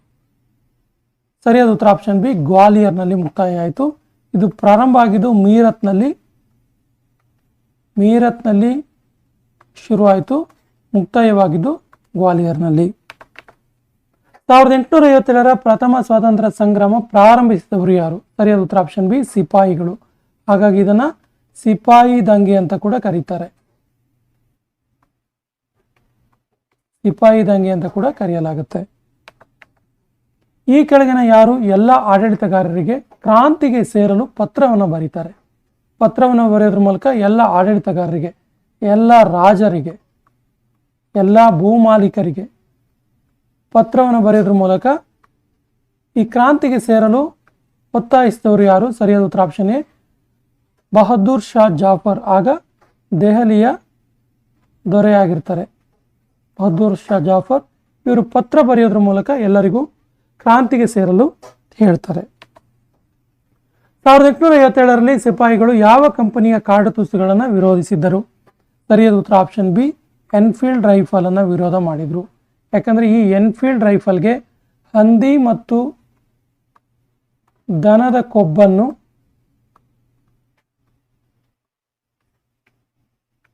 ಸವರಿರುತ್ತಾರೆ ಎಂದು ತಿಳಿಯಲಾಗಿತ್ತು. ಹಾಗಾಗಿ ಎನ್ಫೀಲ್ಡ್ ರೈಫಲ್ ಅನ್ನ ಸಿಪಾಯಿಗಳು ವಿರೋಧ ಮಾಡ್ತಾರೆ. ಪ್ರಥಮ ಸ್ವಾತಂತ್ರ್ಯ ಸಂಗ್ರಾಮದ ದೆಹಲಿಯ ನಾಯಕತ್ವ ವಹಿಸಿದವರು ಯಾರು? ಸರಿಯಾದ ಉತ್ತರ Bakht Khan. Option C is the right answer. ಪ್ರಥಮ ಸ್ವಾತಂತ್ರ್ಯ ಸಂಗ್ರಾಮದ ಐತಿಹಾಸಿಕ ಸರ್ಕಾರಿ ಇತಿಹಾಸಕಾರ ಯಾರು? ಸರಿಯಾದ ಉತ್ತರ ಎಸ್.ಎನ್. ಸೇನ್. ಪ್ರಥಮ ಸ್ವಾತಂತ್ರ್ಯ ಸಂಗ್ರಾಮ ತತ್ಕ್ಷಣ ಬಂಗಾಳದಲ್ಲಿ, ಸ್ವಾತಂತ್ರ್ಯ ಸಂಗ್ರಾಮದ ನಂತರ ತತ್ಕ್ಷಣದಲ್ಲಿ ಬಂಗಾಳದಲ್ಲಿ ಕಂಡು ಬಂದಂಥ ಕ್ರಾಂತಿ ಯಾವುದು? ಸರಿಯಾದ ಉತ್ತರ ಇಂಡಿಗೋ ಕ್ರಾಂತಿ. Option A is the right answer. IndiGo ಕ್ರಾಂತಿ. ಪ್ರಥಮ ಸ್ವತಂತ್ರ ಸಂಗ್ರಾಮದ ಪ್ರಚಾರಕ್ಕಾಗಿ ಈ ಕೆಳಗಿನ ಯಾವ ಆಹಾರವನ್ನು ಹಂಚಲಾಯಿತು? ಸರಿಯಾದ ಉತ್ತರ ಆಪ್ಷನ್ ಸಿ ಚಪಾತಿ. ಚಪಾತಿಯ ಮೂಲಕ ಪ್ರಚಾರವನ್ನು ಮಾಡಲಾಯಿತು. ಚಪಾತಿಗಳಲ್ಲಿ ಸಂದೇಶವನ್ನು ಕಳಿಸಲಾಯಿತು. 1857ರ ದಂಗೆಯು ಯಾರ ವಿರುದ್ಧದ ದಂಗೆ ಆಗಿತ್ತು? ಸರಿಯಾದ ಉತ್ತರ ಆಪ್ಷನ್ ಡಿ ಬ್ರಿಟಿಷ್ ಆಡಳಿತದ ವಿರುದ್ಧ ದಂಗೆ ಆಗಿತ್ತು. 1857ರ ದಂಗೆಯನ್ನು ಪ್ರಥಮ ಸ್ವತಂತ್ರ ಸಂಗ್ರಾಮ ಎಂದು ಕರೆದವರು ಯಾರು? ಸರಿಯಾದ ಉತ್ತರ option B V D Savarkar. Vinayak Damodar Savarkar ಇದನ್ನ ಪ್ರಥಮ ಸ್ವತಂತ್ರ ಸಂಗ್ರಾಮ ಅಂತ ಕರೀತಾರೆ. 1857ರ ದಂಗೆಯನ್ನು ಈ ರೀತಿಯೂ ಕರೆಯುತ್ತಾರೆ. ಸರಿಯಾದ ಉತ್ತರ ಆಪ್ಷನ್ ಸಿ ಮೇಲಿನ ಎ ಮತ್ತು ಬಿ ಎರಡು. ಸಿಪಾಯಿ ದಂಗೆ ಅಂತಲೂ ಕರೀತಾರೆ, ಪ್ರಥಮ ಸ್ವತಂತ್ರ ಸಂಗ್ರಾಮ ಅಂತಲೂ ಕೂಡ ಕರೀತಾರೆ. 1857ರ ದಂಗೆಯನ್ನು ಕೆಳಗಿನ ಯಾರು ಭಾರತದ ರಾಷ್ಟ್ರೀಯ ಪುನರುತ್ಥಾನ ಎಂದು ಕರೆದರು? ಸರಿಯಾದ ಉತ್ತರ ಬೆಂಜಮಿನ್ ಡಿಸ್ರೇಲಿ. ಇದನ್ನ ನ್ಯಾಷನಲ್ ಅಪ್ರೈಸಿಂಗ್ ಅಂತ ಕರೆದ್ರು. ನ್ಯಾಷನಲ್ ಅಪ್ರೈಸಿಂಗ್ ಅಂತ ಕರೆದ್ರು. ಇಂಪಾರ್ಟೆಂಟ್ ಇದೆ, ನೋಟ್ ಮಾಡ್ಕೊಳ್ಳಿ. 1857ರ ದಂಗೆಯನ್ನು ಈ ಕೆಳಗಿನ ಯಾರು ಸಿಪಾಯಿ ದಂಗೆ ಅಂತ ಕರೆದ್ರು? ಸರಿಯಾದ ಉತ್ತರ ಜಾನ್ ಲಾರೆನ್ಸ್ ಮತ್ತು ಅರ್ಲ್ ಸ್ಟಾನ್ಲಿ. ಈ ಬ್ರಿಟಿಷ್ ಅಧಿಕಾರಿಗಳು 1857ರ ದಂಗೆಯನ್ನ ಸಿಪಾಯಿ ದಂಗೆ ಅಂತ ಕರೆದ್ರು. 1857ರ ಪ್ರಥಮ ಸ್ವತಂತ್ರ ಸಂಗ್ರಾಮ ಪ್ರಾರಂಭವಾದ ಸ್ಥಳ ಯಾವುದು? ಸರಿಯಾದ ಉತ್ತರ Meerut. Option D is the right answer. ಮೀರತ್ನಲ್ಲಿ ಶುರುವಾಯಿತು ಮತ್ತು ಇದು ಹೆಚ್ಚು ಎಫೆಕ್ಟ್ ಆಗಿದ್ದು ಕೂಡ ಮೀರತ್ನಲ್ಲಿಯೇ. 1857ರ ಪ್ರಥಮ ಸ್ವಾತಂತ್ರ್ಯ ಸಂಗ್ರಾಮಕ್ಕೆ ಕಾರಣಗಳೇನು? ಸರಿಯಾದ ಉತ್ತರ ಆಪ್ಷನ್ ಡಿ ಮೇಲಿನ ಎಲ್ಲವೂ ಕೂಡ ಹೌದು. ರಾಜಕೀಯ ಮತ್ತು ಮಿಲಿಟರಿ ಕಾರಣವೂ ಇದೆ, ಸಾಮಾಜಿಕ ಒತ್ತಡ ಕೂಡ ಇದೆ, ಇನ್ನು ಧಾರ್ಮಿಕ ಕಾರಣಗಳು ಕೂಡ ಸೇರಿ ಈ ಸಂಗ್ರಾಮ ಪ್ರಾರಂಭ ಆಯಿತು. 1857ರ ಪ್ರಥಮ ಸ್ವತಂತ್ರ ಸಂಗ್ರಾಮದಲ್ಲಿ ಬ್ರಿಟಿಷರಿಗೆ ಸಹಾಯ ಮಾಡಿದ ಭಾರತೀಯ ದೊರೆಗಳು ಯಾರು? ಸರಿಯಾದ ಉತ್ತರ ಗ್ವಾಲಿಯರ್ನ ದೊರೆಗಳು, ಗ್ವಾಲಿಯರ್ನ ಸಿಂಧಿಯಾಗಳು ಬ್ರಿಟಿಷರಿಗೆ ಸಹಾಯ ಮಾಡಿದರು. 1857ರ ಪ್ರಥಮ ಸ್ವಾತಂತ್ರ್ಯ ಸಂಗ್ರಾಮದಲ್ಲಿ ದೆಹಲಿಯ ಆಡಳಿತ ಬಹದ್ದೂರ್ ಶಾ ನಡೆಸ್ತಿದ್ರು ಕೂಡ ನಿಜವಾದ ಆಡಳಿತ ನಡೆಸ್ತಿದ್ದವರು ಯಾರು? ಸರಿಯಾದ ಉತ್ತರ ಜನರಲ್ ಭಕ್ತ್ ಖಾನ್. ಈ ಜನರಲ್ ಭಕ್ತ್ ಖಾನ್ನೇ ಪ್ರಥಮ ಸ್ವಾತಂತ್ರ್ಯ ಸಂಗ್ರಾಮದ ದೆಹಲಿಯ ನೇತೃತ್ವ ವಹಿಸಿರ್ತಾನೆ. ಈ ಕ್ರಾಂತಿಯಲ್ಲಿ ಹುತಾತ್ಮರಾದ ಮೊದಲ ವ್ಯಕ್ತಿಯಾದ ಮಂಗಲ್ ಪಾಂಡೆ ಕೆಳಗಿನ ಯಾವ ರಾಜ್ಯದವರು? ಸರಿಯಾದ ಉತ್ತರ ಇವರು Uttar Pradesh. Option C is the right answer. ಈ ಕ್ರಾಂತಿಯಲ್ಲಿ ಭಾಗವಹಿಸಿದ ಸ್ವತಂತ್ರ ಹೋರಾಟಗಾರರು ಯಾರು? ಸರಿಯಾದ ಉತ್ತರ ಠಾಕೂರ್ ಕುಶಾಲ್ ಸಿಂಗ್ ಹೌದು, ತಾರಾಚಂದ್ ಪಟೇಲ್ ಹೌದು, ಸೂರ್ಯಮಾಲ್ ಮಿಷನ್ ಎಲ್ಲರೂ ಕೂಡ ಹೌದು. Option D is the right answer. ಈ ಕ್ರಾಂತಿಯನ್ನು ಬಿಹಾರದಲ್ಲಿ ಮುನ್ನಡೆಸಿದವರು ಯಾರು? ಸರಿಯಾದ ಉತ್ತರ Kunwar Singh. Option C is the right answer. ಅದರ ಜೊತೆಗೆ ಝಾನ್ಸಿ ಮತ್ತು ಗ್ವಾಲಿಯರ್ನಲ್ಲಿ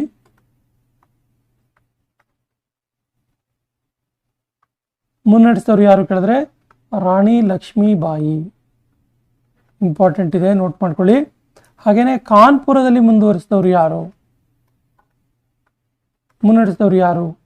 ನಾನಾ ಸಾಹೇಬ್. ಈ ಎರಡು ಅಂಶಗಳು ತುಂಬಾ ಇಂಪಾರ್ಟೆಂಟ್ ಇದೆ, ನೋಟ್ ಮಾಡ್ಕೊಳ್ಳಿ. ಈ ಕ್ರಾಂತಿಯನ್ನು ಬರೇಲಿಯಲ್ಲಿ ಮುನ್ನಡೆಸಿದವರು ಯಾರು? ಸರಿಯಾದ ಉತ್ತರ Khan Bahadur Khan. Option C is the right answer. ಈ ಕ್ರಾಂತಿಯನ್ನು ಜಗದೀಶಪುರದಲ್ಲಿ ಮುನ್ನಡೆಸಿದವರು ಯಾರು? ಸರಿಯಾದ ಉತ್ತರ ಜಗದೀಶಪುರದಲ್ಲಿ ಮುನ್ನಡೆಸಿದವರು Kunwar Singh. Option B is the right answer. 1857ರ ದಂಗೆಯಲ್ಲಿ ಭಾಗವಹಿಸಿದ ಮಹಿಳಾ ಸ್ವತಂತ್ರ ಹೋರಾಟಗಾರ್ತಿ ಯಾರು? ಸರಿಯಾದ ಉತ್ತರ Begum Hazrat Mahal. Option B is the right answer. 14 ತಿಂಗಳುಗಳ ಮೀರತ್ನ ಈ ಕ್ರಾಂತಿಯ ನಂತರ ಶಾಂತಿಯನ್ನು ಘೋಷಿಸಿದವರು ಯಾರು? ಆಕ್ಚುಲಿ ಜುಲೈ 8, 1858ರಲ್ಲಿ ಕ್ರಾಂತಿ ಘೋಷಣೆ ಮಾಡಲಾಗುತ್ತೆ. ಹಾಗಾದ್ರೆ ಈ ಶಾಂತಿಯನ್ನು ಘೋಷಣೆ ಮಾಡಲಾಗುತ್ತೆ.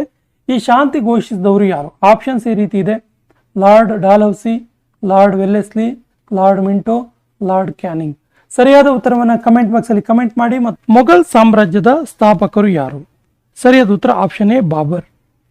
ಈ ಬಾಬರ್ ಇರ್ತಾರಲ್ಲ, ಈತ ಗರಾಗಾನದ ರೂಲರ್ ಆಗಿರ್ತಾನೆ.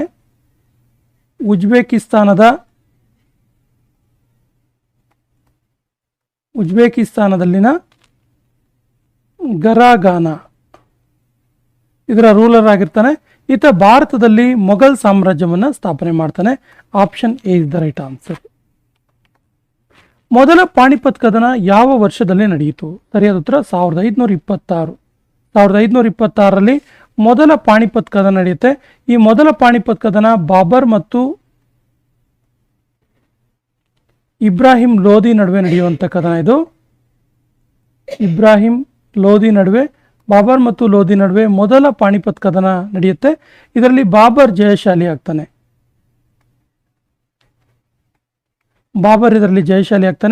ಈ ಕದನದಲ್ಲಿ ಗೆದ್ದಂಥ ಬಾಬರ್ನಿಗೆ ಕಲಂದರ್ ಎನ್ನುವಂಥ ಬಿರುದು ಕೂಡ ನೀಡಲಾಗುತ್ತೆ. ಕಲಂದರ್. ಸೊ ಈ ರೀತಿ ಕೂಡ ಕೇಳ್ಬೋದು. ಕಲಂದರ್ ಎಂಬ ಬಿರುದು ಈ ಕೆಳಗಿನ ಯಾವ ಮೊಘಲ್ ದೊರೆಗೆ ಇತ್ತು ಅಂತ ಕೇಳಿದ್ರೆ ಬಾಬರ್ ಅಂತ ಗೊತ್ತಿರಲಿ. ಬಾಬರ್ ಮತ್ತು ರಾಣಾ ಸಂಗನ ನಡುವೆ ನಡೆದ ಯುದ್ಧ ಯಾವುದು? ಸರಿಯಾದ ಉತ್ತರ ಕನ್ವಾ ಕದನ. Option D is the right answer. So ಈ ಕನ್ವಾ ಕದನ ಇದೆಯಲ್ಲ, ಬಾಬರ್ ಮತ್ತು ರಾಣಾ ಸಂಗನ ನಡುವೆ ನಡೆಯುತ್ತೆ. ಈ ರಾಣಾ ಸಂಗ ಮೇವಾರದ ದೊರೆಯಾಗಿದ್ದ.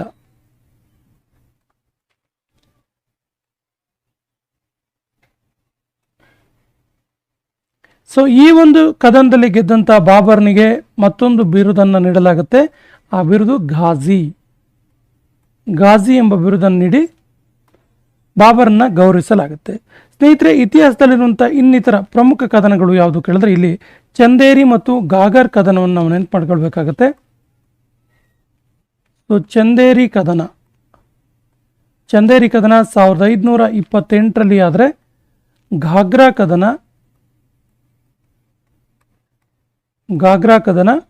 1529ರಲ್ಲಿ ನಡೆಯುತ್ತೆ. ಈ ಎರಡು ಯುದ್ಧಗಳು ಮೊಘಲ್ ಕಾಲದ ಪ್ರಮುಖ ಯುದ್ಧಗಳಾಗಿದ್ದಾವೆ. ತುಲುಗುಮ ಎಂಬ ಪದ್ಧತಿಯನ್ನ ಜಾರಿಗೆ ತಂದವರು ಯಾರು? ಸರಿಯಾದ ಉತ್ತರ ಬಾಬರ್. ತುಲುಗುಮ ಎಂಬ ಪದ್ಧತಿ ಆಕ್ಚುಲಿ ಏನಿದು ಪದ್ಧತಿ ಕೇಳಿದ್ರೆ ಪ್ರಾರಂಭದ ದಿನಗಳಲ್ಲಿ ಯುದ್ಧಗಳಲ್ಲಿ ಗನ್ಗಳ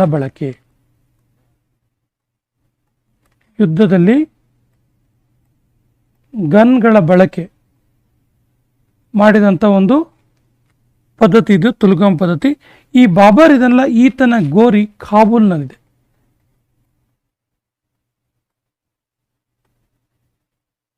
ಕಾಬೂಲ್ನಲ್ಲಿ ಇರುವಂಥದ್ದು ಬಾಬರ್ನ ಗೋರಿ. ಹುಮಾಯೂನನ ತಂದೆಯ ಹೆಸರೇನು? ಸರಿಯಾದ ಉತ್ತರ Babur. Option is the right answer. ಹುಮಾಯೂನ್ನ ತಂದೆ ಹೆಸರು ಬಾಬರ್. ಗುಲ್ಬದನ್ ಬೇಗಂ ಎನ್ನುವಂತಹ ಹುಮಾಯೂನನ ತಂಗಿ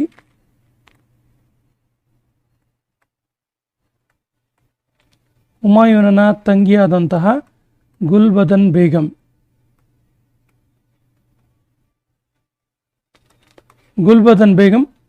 ಹುಮಾಯೂನ್ ನಾಮ ಎನ್ನುವಂಥ ಕೃತಿಯನ್ನು ರಚನೆ ಮಾಡಿದ್ದಾಳೆ.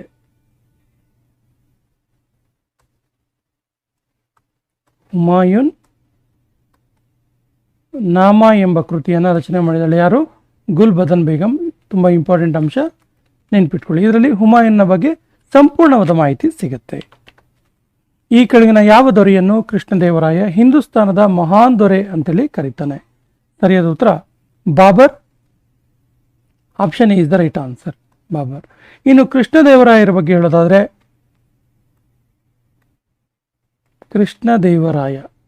ಕೃಷ್ಣದೇವರಾಯನ ಬಗ್ಗೆ ಹೇಳೋದಾದ್ರೆ ಕೃಷ್ಣದೇವರಾಯ ಪ್ರಮುಖವಾಗಿ ಆಮುಕ್ತ ಮೌಲ್ಯದ ಮತ್ತು ಜಾಂಬವತಿ ಎನ್ನುವಂತಹ ಕೃತಿಗಳನ್ನು ರಚನೆ ಮಾಡಿದ್ದಾರೆ. ಈ ಕೃಷ್ಣದೇವರಾಯರಿಗೆ ಆಂಧ್ರ ಭೋಜ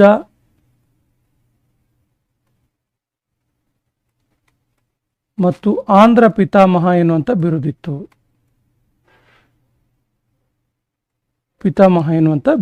ನೆನಪಿರಲಿ.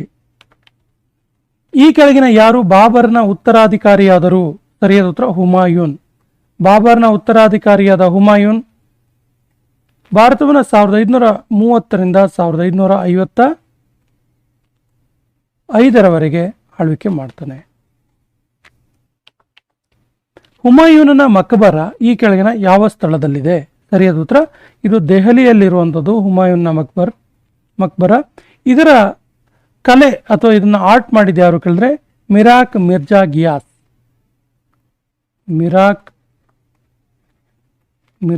ಗಿಯಾಸ್.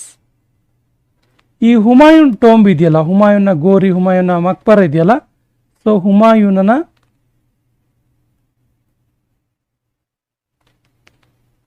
ಟೋಂಬ್ಗೆ 1993ರಲ್ಲಿ ಯುನೆಸ್ಕೋನ ವರ್ಲ್ಡ್ ಹೆರಿಟೇಜ್ ಪಟ್ಟಿಯಲ್ಲಿ ಲಿಸ್ಟಲ್ಲಿ ಸೇರ್ಪಡೆಯಾಗಿದೆ. ವಿಶ್ವ ಪಾರಂಪರಿಕ ತಾಣಗಳ ಪಟ್ಟಿಯಲ್ಲಿ ಹುಮಾಯೂನ್ ಟೋಂಬ್ 1993ಯಲ್ಲಿ ಸೇರ್ಪಡೆಯಾಗಿದೆ. ಹುಮಾಯೂನ್ ನಿಧನನಾದ ಸ್ಥಳ ಯಾವುದು? ಸರಿಯಾದ ಉತ್ತರ ಈತ ದೀನ್ ಪನ್ನಾ ಎನ್ನುವಂತಹ ಒಂದು ಸ್ಥಳದಲ್ಲಿ ನಿಧನನಾಗ್ತಾನೆ. ಈತ 1556ರಲ್ಲಿ ದೀನ್ ಪನ್ನಾ ಎನ್ನುವಂಥ ಸ್ಥಳದಲ್ಲಿನ ಲೈಬ್ರರಿಯಲ್ಲಿ ಓದ್ತಾ ಇರ್ತಾನೆ. ಈ ಲೈಬ್ರರಿಲಿ ಓದುತ್ತಿರುವ ಸಂದರ್ಭದಲ್ಲಿ ಮಸೀದಿಯಿಂದ ಅಜಾನ್ ಕೇಳಿಸುತ್ತೆ. ಹಾಗಾಗಿ ಪ್ರಾರ್ಥನೆಗೆ ಹೋಗ್ಬೇಕಂತೇಳಿ ಗಡಿಬಿಡಿಯಿಂದ ಹೋಗುವ ಸಂದರ್ಭದಲ್ಲಿ ಲೈಬ್ರರಿಯ ಮೆಟ್ಟಿಲುಗಳ ಕೆಳಗಿಂದ ಬಿದ್ದು ಹುಮಾಯೂನ್ ನಿಧನ ಆಗ್ತಾನೆ. ಈ ಕೆಳಗಿನ ಯಾವ ಮೊಘಲ್ ದೊರೆಯನ್ನು ಸಿಕಂದರ್ ಇ ಆಜಂ ಎಂದು ಕರೆಯಲಾಗುತ್ತೆ? ಸಿಕಂದರ್ ಇ ಆಜಂ. ಸರಿಯಾದ ಉತ್ತರ Humayun. Option C is the right answer. ಹುಮಾಯೂನನ ಮೊದಲ ಆಕ್ರಮಣವನ್ನು ಈ ಕೆಳಗಿನ ಯಾವುದರ ಮೇಲೆ ಮಾಡ್ತಾನೆ? ಸರಿಯಾದ ಉತ್ತರ ಖಲಿಂಜರ್ ಮೇಲೆ ಮಾಡ್ತಾನೆ. ಖಲಿಂಜರ್ ಮೇಲೆ ಈತ ಮೊದಲ ಆಕ್ರಮಣವನ್ನು 1531ರಲ್ಲಿ ಮಾಡ್ತಾನೆ. ಆಗ ಖಲಿಂಜರ್ ದೊರೆಯಾಗಿದ್ದವನು ಪ್ರತಾಪರುದ್ರದೇವ. ಈ ಪ್ರತಾಪರುದ್ರದೇವನನ್ನ ಖಲಿಂಜರ್ ಕದನದಲ್ಲಿ ಹುಮಾಯೂನ್ ಸೋಲಿಸ್ತಾನೆ. ಚೌಸಾ ಕದನ ಎಷ್ಟರಲ್ಲಿ ನಡೀತು? ಸರಿಯಾದ ಉತ್ತರ ಇದು 1539ರಲ್ಲಿ ನಡೆಯುವಂಥದ್ದು. 1539ರಲ್ಲಿ ಚೌಸಾ ಕದನ ನಡೀತು. ಇದು ಹುಮಾಯೂನ್ ಮತ್ತು ಶೇರ್ ಶಾ ಸೂರಿ ನಡುವೆ ನಡೆಯುವಂಥ ಕದನ.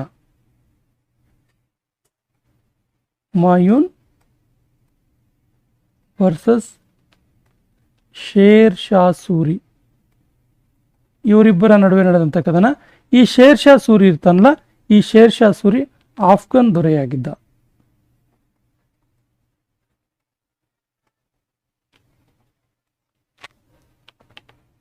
ಈ ಕೆಳಗಿನ ಯಾರು ಹುಮಾಯೂನನ ಉತ್ತರಾಧಿಕಾರಿಯಾದರು? ಸರಿಯಾದ ಉತ್ತರ Akbar. Option B is the right answer. ಈ ಅಕ್ಬರ್ ಇದಾರಲ್ಲ, ಅಕ್ಬರ್ ಅವರು ಹುಮಾಯೂನ್ನ ಉತ್ತರಾಧಿಕಾರಿಯಾದರು. ಇವರು 1542ರಲ್ಲಿ ಜನಿಸ್ತಾರೆ. ಜನನ ಮತ್ತು 1605ರಲ್ಲಿ ಮರಣ.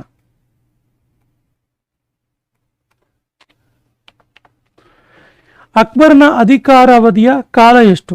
ಸರಿಯಾದ ಉತ್ತರ 1556ರಿಂದ 1605. 1556ರಿಂದ 1605. Option A is the right answer. ಇನ್ನು ಅಕ್ಬರ್ನ ಸಮಾಧಿ ಇರುವ ಸ್ಥಳ, ಅಕ್ಬರ್ನ ಸಮಾಧಿ ಎಲ್ಲಿದೆ ಅಂತ ಕೇಳಿದ್ರೆ, ಸೊ ಅಕ್ಬರ್ನ ಸಮಾಧಿ ಇರುವಂಥದ್ದು ಸಿಕಂದರಾದಲ್ಲಿ, ಆಗ್ರಾ ಸಮೀಪದ ಸಿಕಂದರಾದಲ್ಲಿ ಇದೆ.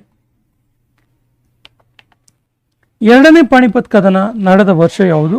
ಸರಿಯಾದ ಉತ್ತರ 1556. 1556ರಲ್ಲಿ ಅಕ್ಬರ್ ಮತ್ತು ಹೇಮುವಿನ ನಡುವೆ ಎರಡನೇ ಪಾಣಿಪತ್ ಕದನ ನಡೆಯುತ್ತೆ. ಇದರಲ್ಲಿ ಅಕ್ಬರ್ ಜಯಶಾಲಿ ಆಗ್ತಾನೆ. ಹಳದಿಘಾಟ್ ಕದನ ನಡೆದ ವರ್ಷ ಯಾವುದು? ಹಲ್ದಿಘಾಟ್ ಕದನ ನಡೆದ ವರ್ಷ 1576. ಪ್ರಮುಖವಾದ ಕದನ ಇದು ಇತಿಹಾಸದಲ್ಲಿ. ಇದು ಅಕ್ಬರ್ ಮತ್ತು ಮಹಾರಾಣಾ ಪ್ರತಾಪ ನಡುವೆ ನಡೆಯುವಂಥ ಕದನ. ಮಹಾರಾಣಾ ಪ್ರತಾಪ ನಡುವೆ ನಡೆಯುವಂಥ ಕದನ. ಇದರಲ್ಲಿ ಅಕ್ಬರ್ ಜಯಶಾಲಿ ಆಗ್ತಾನೆ. ಈ ಕೆಳಗಿನ ಯಾವ ಆಸ್ಥಾನದಲ್ಲಿ ನವರತ್ನರು ಇದ್ದರು? ನವರತ್ನರು ತುಂಬಾ ಇಂಪಾರ್ಟೆಂಟ್ ಪ್ರಶ್ನೆ. ಸರಿ ಉತ್ತರ ಅಕ್ಬರ್ನ ಆಸ್ಥಾನದಲ್ಲಿ ಇದ್ರು. ಹಾಗಾದ್ರೆ ಈ ನವರತ್ನರು ಯಾರು ಅಂತ ನೋಡ್ತಾ ಹೋದ್ರೆ, ನವರತ್ನರ ಹೆಸರನ್ನು ನೋಡ್ಕೊಳ್ಳಿ. ಬೀರಬಲ್ಲ, ತಾನಸೇನ, ಬೀರಬಲ್, ತಾನ್ಸೇನ್, ಅಬುಲ್ ಫಜಲ್, ಅಬುಲ್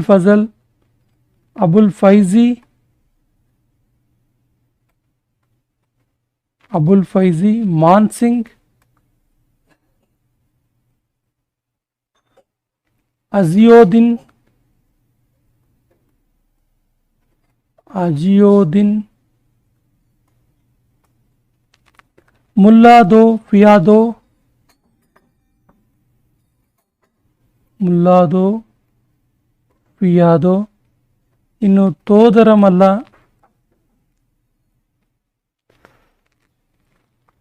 ಅಬ್ದುಲ್ ರಹೀಂ ಖಾನ್. ಅಬ್ದುಲ್ ರಹೀಂ ಖಾನ್. ಈ 9 ಜನ ವಿದ್ವಾಂಸರು ಅಕ್ಬರ್ನ ಆಸ್ಥಾನದಲ್ಲಿದ್ದರು. ಬೀರ್ಬಲ್, ತಾನ್ಸೇನ್, ಅಬುಲ್ ಫಜಲ್, ಅಬುಲ್ ಫೈಜಿ, ಮಾನ್ಸಿಂಗ್, ಅಜಿಯೋದಿನ್, ಮುಲ್ಲಾದೋ ಫಿಯಾದೋ, ತೋದರಮಲ್ಲ ಮತ್ತು ಅಬ್ದುಲ್ ರಹೀಂ ಖಾನ್. ಐನಿ ದಹಶಾಲಾ ವ್ಯವಸ್ಥೆಯನ್ನು ಪ್ರಾರಂಭಿಸಿದವರು ಯಾರು? ಸರಿಯಾದ ಉತ್ತರ ತೋದರಮಲ್ಲ. ಏನಿದು ಅಹಿನಿ ದಹಶಾಲಾ ವ್ಯವಸ್ಥೆ ಅಂತ ಕೇಳಿದ್ರೆ ಇದು ತೋದರಮಲ್ಲ ರೂಪಿಸಿದಂಥ ಒಂದು ಭೂಕಂದಾಯ ಪದ್ಧತಿಯಾಗಿದೆ. ಭೂಕಂದಾಯ ಪದ್ಧತಿ.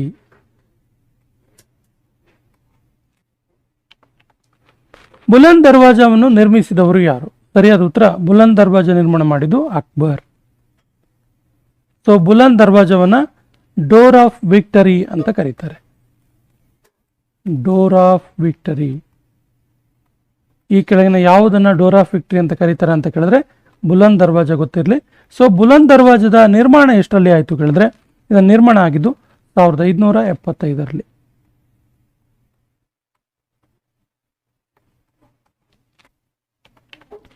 ಈ ಕೆಳಗಿನ ಯಾವ ಚಿಸ್ತಿ ಸಂತರ ದರ್ಗಾಕ್ಕೆ ಅಕ್ಬರ್ ಭೇಟಿ ಕೊಡ್ತಾ ಇದ್ದ?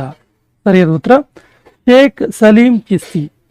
ಶೇಖ್ ಸಲೀಂ ಚಿಸ್ತಿ ಈ ದರ್ಗಾಕ್ಕೆ ಅಕ್ಬರ್ ಪದೇ ಪದೇ ಭೇಟಿ ಕೊಡ್ತಾ ಇದ್ದ. ಸೊ ಈ ಚಿಸ್ತಿ ಇರೋದು ಎಲ್ಲಿ ಕೇಳಿದ್ರೆ, ಇದರ ಸಮಾಧಿ ಇರೋದು ಎಲ್ಲಿ ಕೇಳಿದ್ರೆ ಫತೇಪುರ್ ಸಿಕ್ರಿಯಲ್ಲಿ. ಫತೇಪುರ ಸಿಕ್ರಿ ಎಲ್ಲಿದೆ? ಇದು ಉತ್ತರ ಪ್ರದೇಶದಲ್ಲಿದೆ. ದೀನ್ ಇ ಇಲಾಹಿ ಧರ್ಮವನ್ನು ಸ್ಥಾಪಿಸಿದವರು ಯಾರು? ಸರಿಯಾದ ಉತ್ತರ option A Akbar. Akbar Deen E Ilahi ಎನ್ನುವಂಥ ಧರ್ಮವನ್ನು ಸ್ಥಾಪನೆ ಮಾಡ್ತಾನೆ 1582ರಲ್ಲಿ.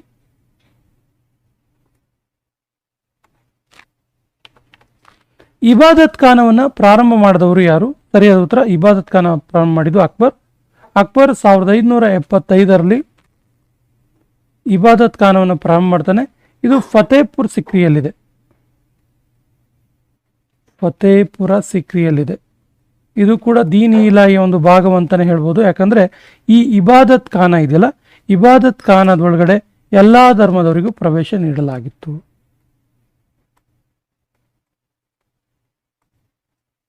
ಎಲ್ಲ ಧರ್ಮದವರಿಗೂ ಪ್ರವೇಶ ನೀಡಲಾಗಿತ್ತು. ರಾಮಾಯಣ ಮತ್ತು ಮಹಾಭಾರತವನ್ನು ಪಾರ್ಸಿ ಭಾಷೆಗೆ ಅನುವಾದ ಮಾಡಿದವರು ಯಾರು? ಸರಿಯಾದ ಉತ್ತರ Badayuni. Option A is the right answer. Badayuni Ramayana ಮತ್ತು ಮಹಾಭಾರತವನ್ನು ಪಾರ್ಸಿ ಭಾಷೆಗೆ ಅನುವಾದ ಮಾಡ್ತಾನೆ. ಸೊ ಮಹಾಭಾರತದ ಹೆಸರು ಏನಾಗಿತ್ತು ಕೇಳಿದ್ರೆ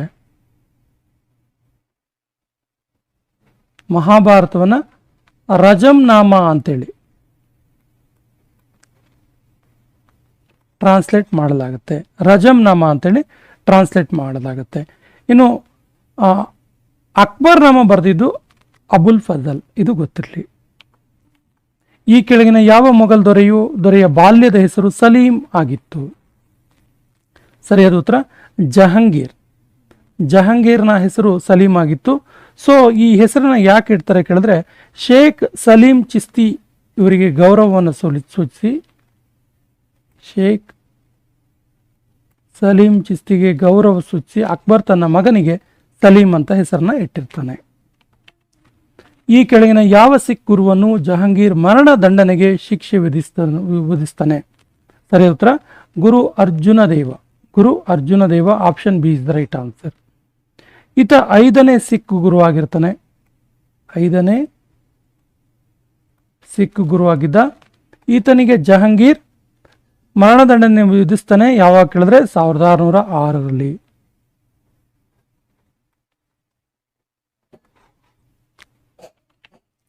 ಜಹಾಂಗೀರ್ ಈ ಕೆಳಗಿನ ಯಾವ ಸ್ಥಳದಲ್ಲಿ ಜಂಜೀರ್ ಇ ಅದಲ್ ಅನ್ನು ಪ್ರಾರಂಭಿಸ್ತಾನೆ? ಸರಿಯಾದ ಉತ್ತರ ಆಗ್ರಾದಲ್ಲಿ. ಜಂಜೀರ್ ಇ ಅದಲ್. ಇದನ್ನ ಚೈನ್ ಆಫ್ ಜಸ್ಟಿಸ್ ಅಂತ ಕರೀತಾರೆ. ಚೈನ್ ಆಫ್ ಜಸ್ಟಿಸ್ ಅಂತ ಕರೀತಾರೆ. ಎಲ್ಲಿದೆ ಕೇಳಿದ್ರೆ ಇದು ಈ ಚೈನ್ ಆಫ್ ಜಸ್ಟಿಸ್ ಎಲ್ಲಿದೆ ಅಂತ ಕೇಳಿದ್ರೆ ಇದು ಯಮುನಾ ನದಿಯ ದಂಡೆಯ ಮೇಲಿದೆ. ಯಮುನಾ ನದಿಯ ದಂಡೆ ಮೇಲೆ ಇರುವಂಥದ್ದು ಆಗ್ರಾದಲ್ಲಿ. ಇದನ್ನು ಪ್ಯೂರ್ ಗೋಲ್ಡ್ ಮತ್ತು ಇದರ ವಿಶೇಷತೆ ಏನು ಕೇಳಿದ್ರೆ ಇದನ್ನು ಪ್ಯೂರ್ ಗೋಲ್ಡ್ ಮತ್ತು 60 ಗಂಟೆಗಳಿಂದ ಇದನ್ನು ನಿರ್ಮಾಣ ಮಾಡಲಾಗಿತ್ತು. ಈ ಕೆಳಗಿನ ಯಾವ ಮೊಘಲ್ ದೊರೆಯ ಕಾಲವನ್ನು ಗೋಲ್ಡನ್ ಏಜ್ ಆಫ್ ಪೇಂಟಿಂಗ್ ಅಂತ ಕರೀತಾರೆ? ಸರಿಯಾದ ಉತ್ತರ Jahangir. Option D is the right answer. So Jahangir ಪ್ರಾರಂಭ ಮಾಡಿದ ಮೊಟ್ಬಿನ್ ಖಾನ ಇದು ಕಂಪ್ಲೀಟ್ ಮಾಡ್ತಾನೆ. ನೆಕ್ಸ್ಟ್ ನೋಡೋಣ. ನೆಕ್ಸ್ಟ್ ಕ್ವಶನ್, ತುಜುಕಿ ಜಹಾಂಗೀರ್ ಎಂಬ ಆತ್ಮಕಥೆಯನ್ನು ಬರೆದವರು ಯಾರು? ಸರಿಯಾದ ಉತ್ತರ ಇದನ್ನ ಬರೆದಿದ್ದು Jahangir. Option D is the right answer. Actually ಇದನ್ನು ಜಹಾಂಗೀರ್ ಪ್ರಾರಂಭ ಮಾಡ್ತಾನೆ, ಮೊಟ್ಬಿನ್ ಖಾನ್ ಇದನ್ನು ಕಂಪ್ಲೀಟ್ ಮಾಡ್ತಾನೆ. ಜಹಾಂಗೀರ್ನ ಸಮಾಧಿ ಇರುವ ಸ್ಥಳ ಯಾವುದು? ಸರಿಯಾದ ಉತ್ತರ ಜಹಾಂಗೀರ್ನ ಸಮಾಧಿ ಇರುವ ಸ್ಥಳ ಲಾಹೋರ್. ಲಾಹೋರ್ನ ಶಹಾದಾದಲ್ಲಿ ಇದೆ. ಲಾಹೋರ್ ಬಳಿಯ ಶಹಾದಾದಲ್ಲಿ ಜಹಾಂಗೀರ್ನ ಸಮಾಧಿ ಇದೆ.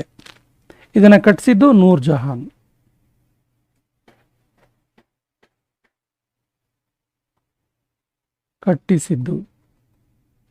ನಿರ್ಮಾಣ ಮಾಡಿದ್ದು ನೂರ್ ಜಹಾನ್. ಸೊ ಈ ಜಹಾಂಗೀರ್ ತನ್ನ 1627 ಮರಣ ಹೊಂದಿದ. ಸ್ನೇಹಿತರೆ, ಈ ಸೆಷನ್ ಕೊನೆಯ ಪ್ರಶ್ನೆ ಈ ರೀತಿ ಇದೆ. ಈ ಪ್ರಶ್ನೆ ನಿಮಗೆ, ಈ ಕೆಳಗಿನ ಯಾರು ಜಹಾಂಗೀರನಿಂದ ಇಂಗ್ಲಿಷ್ ಖಾನ ಎಂಬ ಬಿರುದನ್ನು ಪಡೆದರು? ವೆರಿ ವೆರಿ ಇಂಪಾರ್ಟೆಂಟ್ ಕ್ವಶನ್ ಇದೆ. ಸೊ ಆಪ್ಷನ್ಸ್ ಈ ರೀತಿ ಇದೆ: William Hawkins, sir Thomas Roe, William French, Edward Terry. ಸರಿಯಾದ ಉತ್ತರವನ್ನು ಕಮೆಂಟ್ ಬಾಕ್ಸಲ್ಲಿ ಕಮೆಂಟ್ ಮಾಡಿ ಮತ್ತು ನಮ್ಮ ಚಾನಲ್ ಫಸ್ಟ್ ಟೈಮ್ ನೋಡ್ತಾ ಇದ್ರೆ ಸಬ್ಸ್ಕ್ರೈಬ್ ಆಗೋಕ್ಕೆ ಮರಿಬೇಡಿ ಅಂತ ಹೇಳ್ತಾ ಇವತ್ತಿನ ಸೆಷನ್ ಕಂಪ್ಲೀಟ್ ಮಾಡ್ತಾ ಇದ್ದೀವಿ. ಜೈ ಹಿಂದ್.